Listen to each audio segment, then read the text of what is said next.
Without a Speaker of the House, work in Congress grinds to a halt today, and classes have been called off at Morgan State University today in Maryland after a shooting on campus last night left 5 people injured.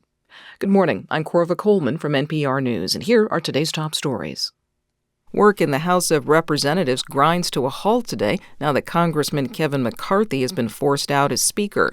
From member station KVPR, Joshua Yeager reports McCarthy says he won't run for Speaker again. McCarthy kept his head held high during an hour-long news conference following his unprecedented ouster as House Speaker. So I may have lost a vote today, but as I walk out of this chamber, I feel fortunate to have served the American people. His firing was prompted by a stopgap bill to continue funding the government with support from Democrats. A defiant McCarthy said he had no regrets. If you have to lose for something, I will always lose for the country. It is a much better battle to have. And his successor will face a deeply divided Congress and a costly shutdown looming weeks away. For NPR News, I'm Joshua Yeager in Bakersfield. In a hypothetical two-way matchup for president in 2024, President Biden and former President Donald Trump are in a dead heat. That's according to the latest NPR PBS NewsHour Marist poll.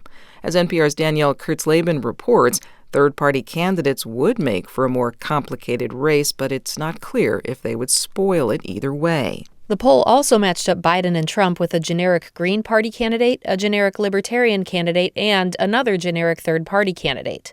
In that race, around 1 in 5 Americans chose a third-party candidate or were undecided. However, that still left Trump and Biden with roughly even shares of the vote. Of course, Trump hasn't won the GOP nomination, but the poll also found him much more popular among the GOP electorate than his primary opponents. 74% of GOP voters view Trump favorably. The only other GOP candidate seen favorably by even a majority of GOP voters was Florida Governor Ron DeSantis at 58%. Danielle Kurtzleben, NPR News. Baltimore police say someone opened fire last night on the campus of Morgan State University in Maryland. 5 people were hurt. Baltimore Police Commissioner Richard Worley says their injuries are not life-threatening. We did not locate the suspect at this time. The scene remains active, and we are working alongside our many federal law enforcement partners to piece together everything that exactly happened. Classes have been canceled today at Morgan State University. This year's Nobel Prize in Chemistry is being shared by 3 scientists, Mungui Bawendi, Louis Bruce, and Alexei Ekimov. They're being cited for their discoveries among the smallest particles in nanotechnology.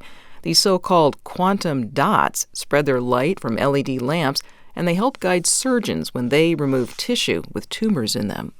The Nobel Prize in Literature will be awarded tomorrow. The Nobel Peace Prize will be announced on Friday. You're listening to NPR News.